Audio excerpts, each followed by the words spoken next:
مشرق وسطی کی نئی تقسیم اور کردستان۔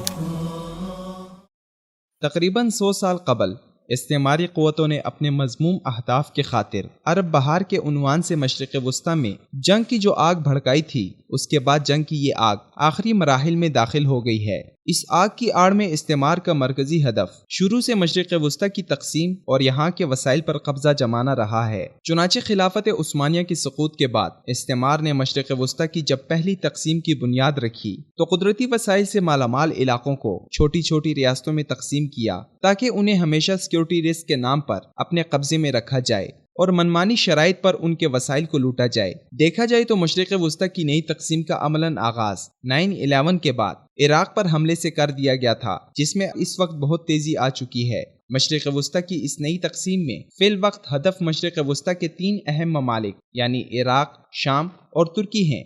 اس کے لیے ان 3 ممالک میں بسنے والے کردوں کو کردستان بنانے کے لیے آزادی کا نعرہ دے کر ابھارا جا رہا ہے، جس کا مقصد در حقیقت لسانیت اور قومیت کے نام پر مشرق وسطی کو مزید تقسیم کرنا ہے۔ چنانچہ کرد اور کردستان اس وقت مشرق وسطی میں شامی خانہ جنگی اور فتنہ داعش کے بعد دوسرا بڑا ایشو بنا ہوا ہے۔ کرد دراصل مشرق وسطی کے شمال میں رہتے ہیں۔ کردوں کی کل تعداد 25 سے 30 ملین کے لگ بھگ ہے، جن میں سے 56% کرد ترکی، 16% ایران، 15% عراق اور 6% شام میں رہتے ہیں۔ خلافت عثمانیہ کے دور میں کرد نہ صرف خوشحال تھے بلکہ خلافت عثمانیہ کے ماتحت رہنے میں فخر محسوس کرتے تھے۔ دوسری طرف ماضی میں بعض کرد استعمار کے اعلی کار بننے لگے، جنہیں مختلف ہیلے بہانوں سے شدت پسندی اور ملکی یکجہتی کے خلاف ابھارا جانے لگا۔ چنانچہ 27 نومبر 1978 کو ترکی میں اشتراکی نظریات کے حامل چند کردوں کو اقتدار کا لالچ اور کرد قومیت کا نعرہ دے کر ابھارا گیا۔ یوں انہوں نے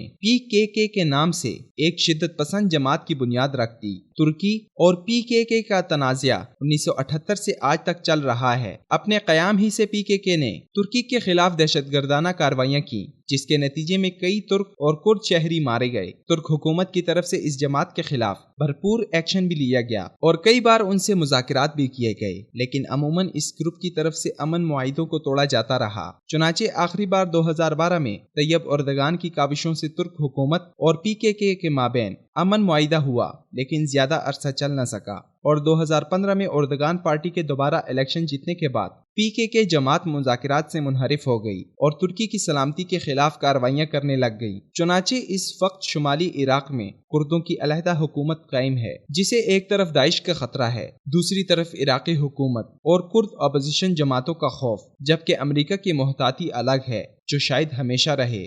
بہرحال عراق کو تقسیم کرنے کے بعد استعمار کا اگلا ہدف ترکی اور شام کو تقسیم کرنا ہے۔ چنانچہ اس وقت ترکی میں PKK اور دیگر کرد دہشت گرد تنظیموں کو امریکہ کی طرف سے بھرپور سپورٹ کیا جا رہا ہے، جس کا اندازہ اس سے لگایا جا سکتا ہے کہ امریکہ PKK کو داعش کے خلاف لڑنے کے لیے مدد فراہم کر رہا ہے۔ دوسری طرف گزشتہ ماہ کے آخر سے ترکی اور PKK کے درمیان زبردست قسم کی جنگ چھڑی ہوئی ہے اور ترکی امریکہ کی PKK کے ساتھ بڑھتی ہوئی قربتوں سے سخت نالاں ہے۔ لیکن سوال یہ ہے کہ کیا ترکی PKK کو اپنے سابقہ مدہ سے دستبردار کرا سکے گا اور کیا ترکی PKK کو شام میں مضبوط ہونے سے روک پائے گا؟ حالانکہ PKK امریکہ، روس اور شامی کردوں کی حمایت سے شام کے بیشتر حصوں میں مصروف ہے اور داعش کے خلاف امریکہ کا ساتھ دے رہی ہے۔ شامی کردوں کے مطابق ان کا اگلا ہدف بحر متوسط تک رسائی حاصل کرنا ہے، جبکہ یہ بھی حقیقت ہے کہ ترکی شامی کردوں اور PKK کرد باغیوں کے گٹھ جوڑ سے سخت پریشان ہے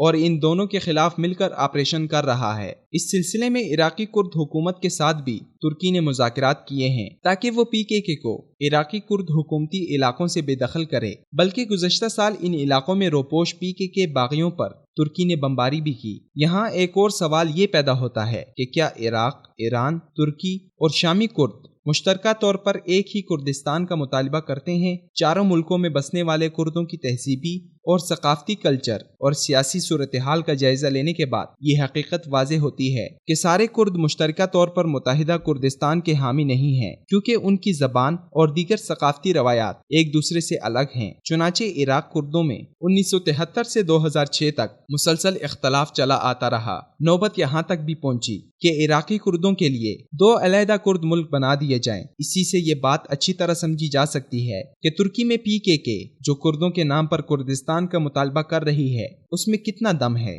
کیونکہ ترکی کے بیشتر کرد PKK کے مخالف اور ترک حکومت کے ساتھ ہیں۔ پھر کردوں کی اکثریت سنی مسلمان ہے، جبکہ PKK اشتراکی نظریات کی حامل ہے جس کے خود کرد سنی خلاف ہیں۔ بہرحال مستقبل قریب میں استعمار کا ہدف عراق کی طرح ترکی میں بھی کردستان بنانے کا ہے، لیکن اگر ترکی اپنی سلامتی کی خاطر استعمار کے سامنے ڈٹا رہا اور کردوں کو ترکوں کے برابر حقوق دیتا رہا تو استعمار کا ترکی کو تقسیم کرنے کا خواب شرمندہ تعبیر ہوگا، نہ مشرق وسطیٰ کو لسانیت اور قومیت کے نام پر مزید تقسیم کر کے کردستان بنایا جا سکے گا۔